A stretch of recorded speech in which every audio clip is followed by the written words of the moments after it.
Well, this is another of my little talks based on the tarot. I mean, it is based on the tarot, but it's for humanity. It's not for a single zodiac sign. And although I'm doing it now, it's not really time-bound, so maybe when you access it is the right time. But it is just my interpretation of what's going on in the world based on the tarot.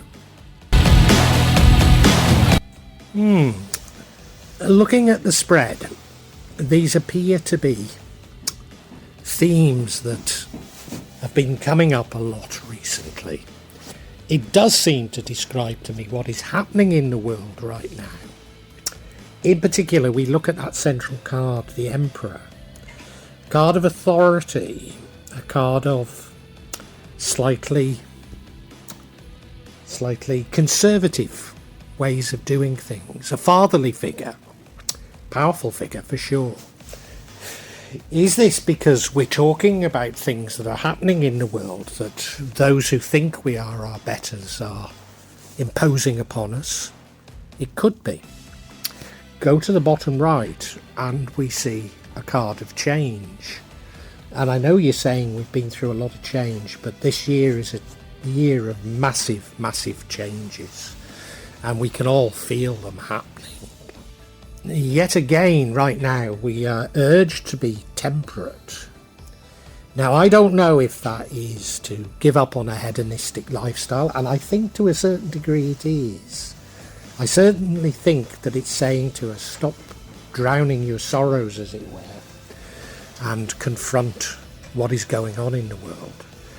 But I also have been getting messages, and I think this is related to it, that we need to take the middle ground, we need to be forgiving, we need to be understanding. In the future, we have an energy of being careful with money. Now, I often call this the card of being miserly, but I think this is a useful warning that this year we all have to be careful with money. Even though at times we may feel like everything's good and going well, we're being urged to be careful. And I think that interacts with that card of authority, that we have to be careful because things are being planned for us, which will mean that many of us will feel the pinch, and therefore much better if we are not loaded with debt. We'll get into it later, what I really mean. And that message is echoed because of you are going to be feeling poor, maybe all alone. I certainly have faced massive, massive difficulties in terms of finances.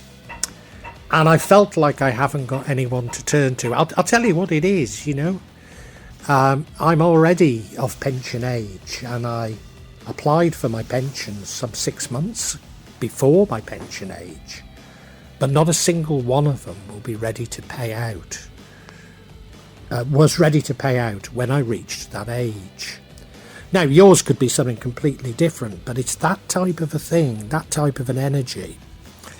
And we're being reminded by the universe probably to stop worrying about money, to stop worrying about these things, and to manifest. Now, I'm not suggesting that you need to manifest money. Probably much better to manifest security, manifest happiness. But it is the universe saying we can get out of this by the power of our own consciousness. And as a result of all this, particularly that experience of poverty, you're going to become much more, and I'm using the word finance, and I think it's the wrong word, but I can't think of a better one, but more financially astute. You're going to take control of your finances. And as I say, in the future, that includes being careful with your finances. But you're going to become much more financially astute, because I think, like me with my pensions, you're beginning to realise that those we've been told to trust simply aren't trustworthy. So it looks like a very profound spread, and let us get into it.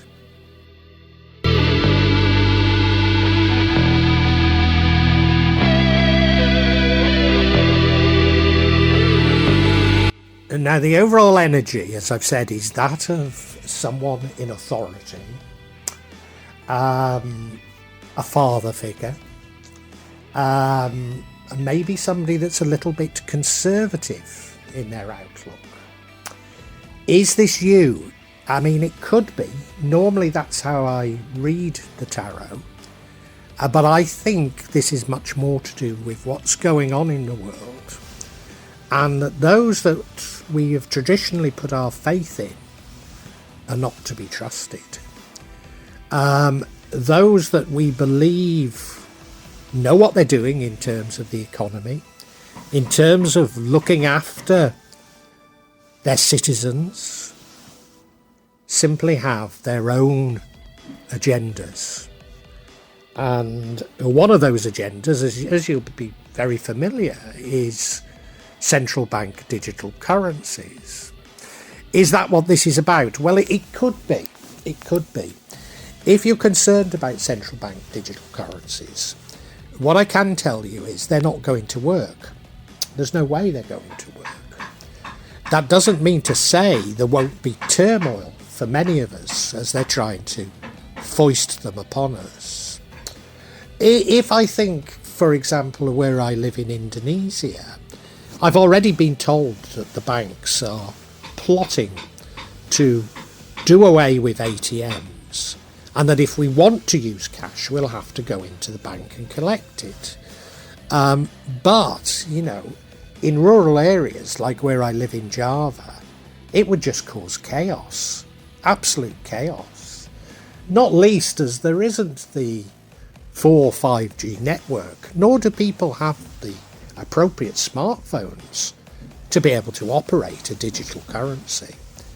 Now, thinking of what happened during the health crisis, just because people didn't have smartphones and there wasn't the telecoms network to support it, it didn't stop the government from imposing a digital ID upon people. Clearly it didn't work in rural areas and people just had to carry around a piece of paper that would suffice. But that's what I mean about it's not going to work.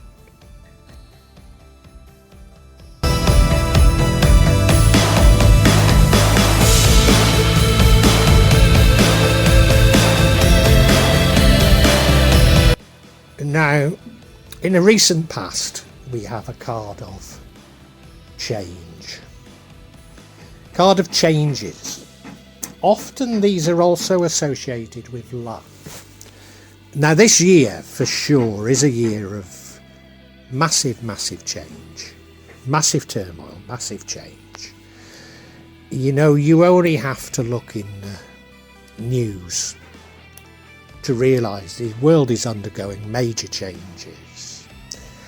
I have to say that I believe a lot of it is, to a certain degree, fear porn. There's stuff, particularly on this platform, that is designed to make us fearful, designed to catch us up in the minutiae of what's going on, when really we should be thinking of ourselves, raising our vibrations, and how we can all create a better world. But we are getting dragged into it, and there was change in the past, and let me tell you, there will be change in the future as well.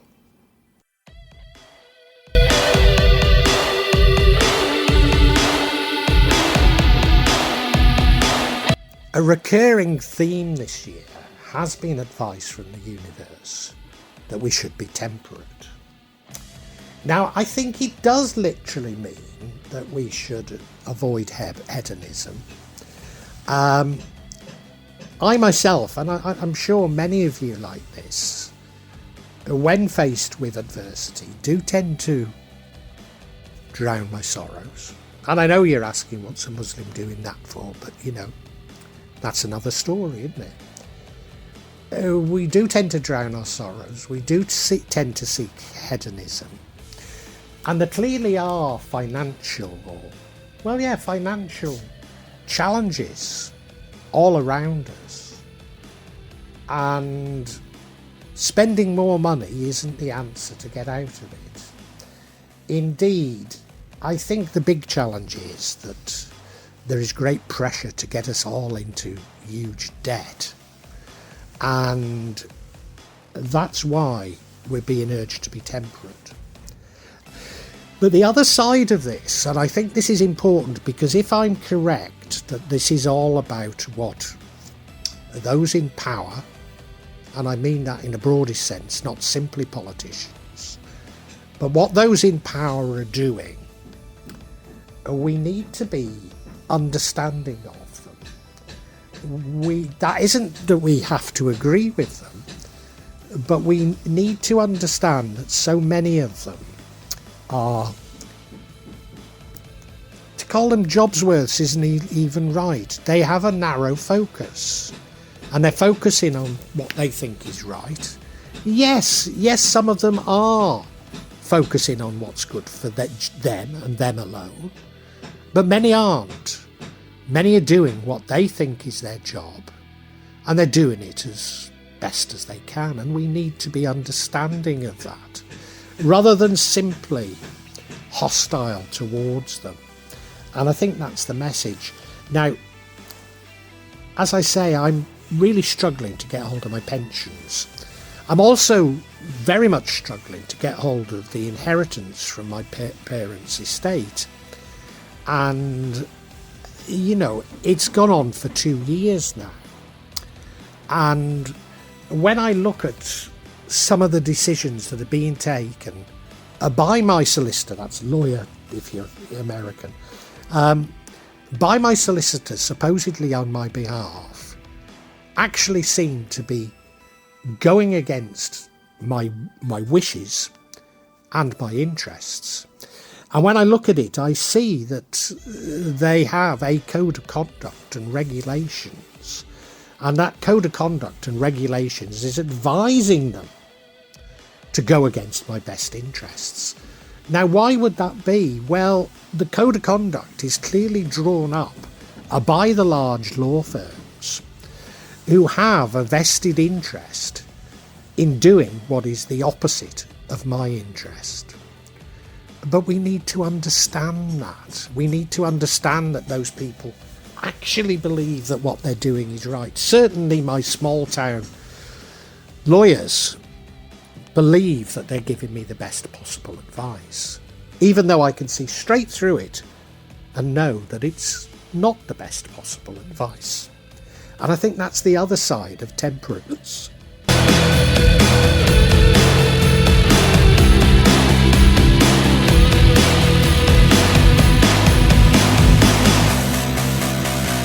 There is no doubt in my mind that the challenges we're facing are of a financial nature. Now, I've already mentioned CDCs, but it is all to do with finances. It's probably to do with the huge level of debt that all of the West got into, beginning with the financial crisis, exacerbated during the health crisis, and the reaction has been to inflate the stock markets, particularly in America, but in Canada and Australia to inflate the housing market. Because by creating these bubbles, they're creating demand, seemingly creating what they believe is a strong economy, when it's a deck of cards. And we therefore need to be very cautious on financial issues, because there's a number of bubbles out there. Interestingly, places like China, their response to these crises has been very, very different. So America has been inflating the stock market, which, directly benefits the rich. To a certain degree, inflating the housing market in Canada and Australia is doing the same thing. It's certainly assisting elderly homeowners, whereas creating enormous problems for the young getting on the property ladder. And of course, if the young take on big mortgages or big house financing and there is a crash, then it will be very, very difficult for them. So, we are going to need to be very, very careful in terms of finances.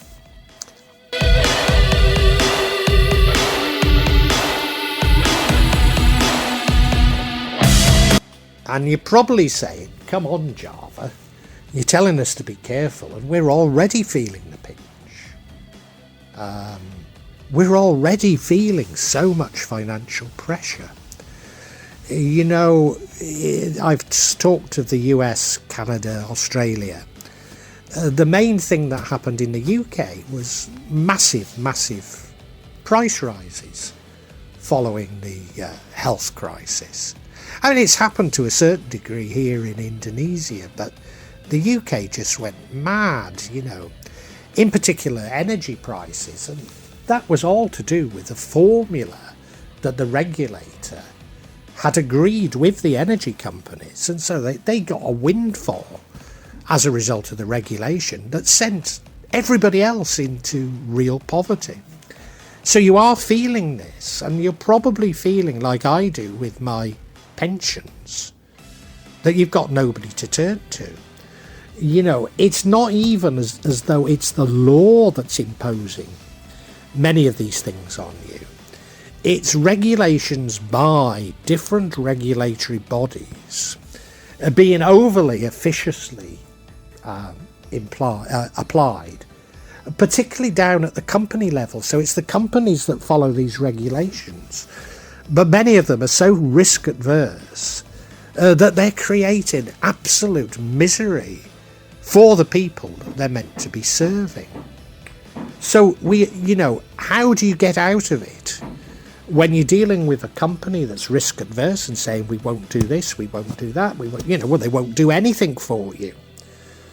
But they've got your money and you need it. So there's got to be a way through it, But yeah, many of us feel very alone at the moment as a result of this.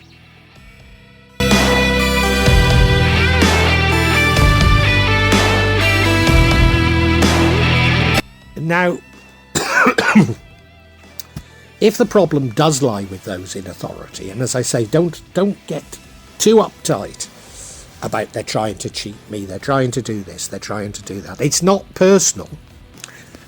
It almost certainly is a system which is designed to make the rich richer and the poor poorer. And, if you take, say, these regulatory bodies that I speak of, well, the people on those regulatory bodies come from the large industry players often. So they're protecting the interests of the large industry players, but often those interests are diametrically opposed to the common man. And so seemingly who can you turn to? Well, there is an answer here, and it's yourself. And that is that you can manifest your way to a better world. You really can create a better world with God, and co-create a better world with God, I should say.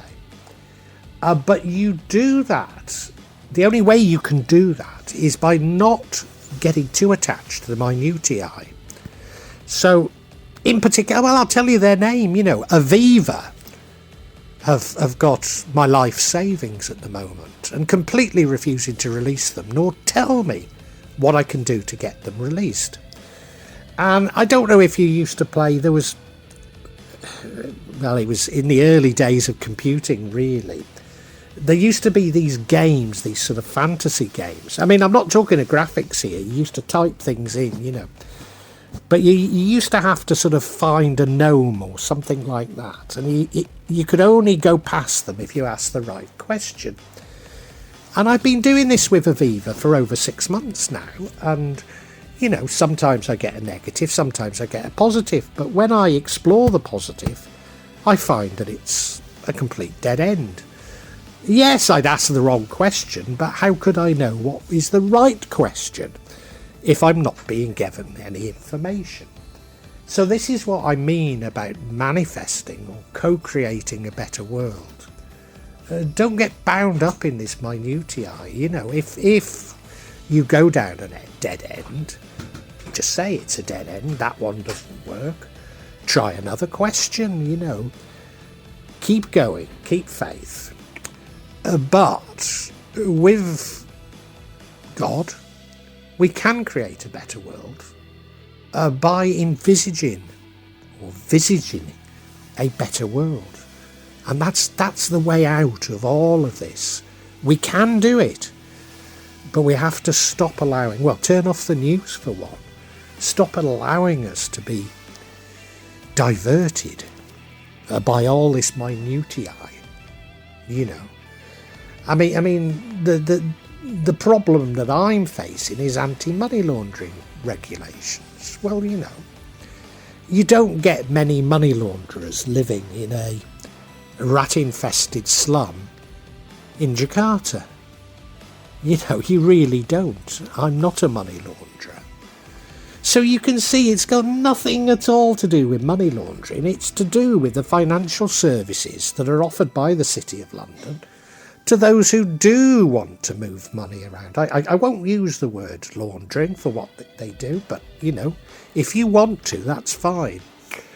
But they're protecting those interests rather than the interest of the common man who's got nothing whatsoever to do with money laundering. So we have to not get trapped in the minutiae and see what's going on and create a better world within our minds. That's how we do it.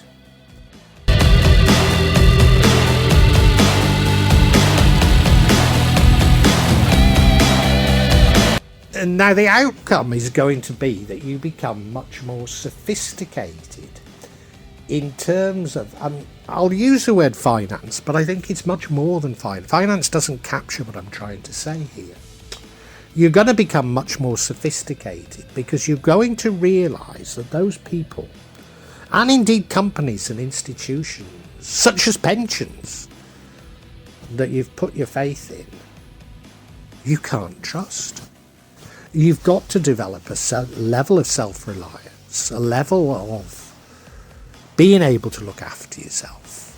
Now, to a certain degree, in Java, I grow a lot of my own food. I certainly grow my own medicine. And it's that sort of resilience that I think you need to develop. So it's maybe not even about finances. It goes a bit further than that. If you think, I've mentioned pensions a number of times, but in the UK, and certainly you may know there's been a change of government, and the Conservative press are blaming Labour for this, but it was already being talked of onto the Conservatives, so it's got nothing to do with party politics. But it's been suggested in the UK that state pensions are a benefit and not a right. Now, I topped up my pension. I put money into my pension based on the idea that it was an investment in my future, investment in my retirement. And now they're saying it isn't a right. Now that is a massive, massive sleight of hand.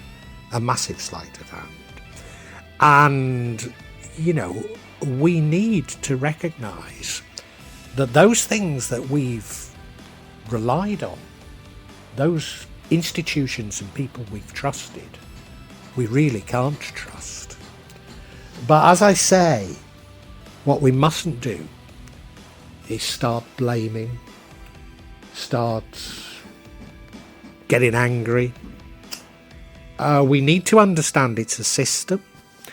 And yes, there's something fundamentally wrong with the system that has allowed this to happen. But, there's no need to take to the streets, as they did in Leeds quite recently. The answer is through your own consciousness and envisaging a better world. It really is.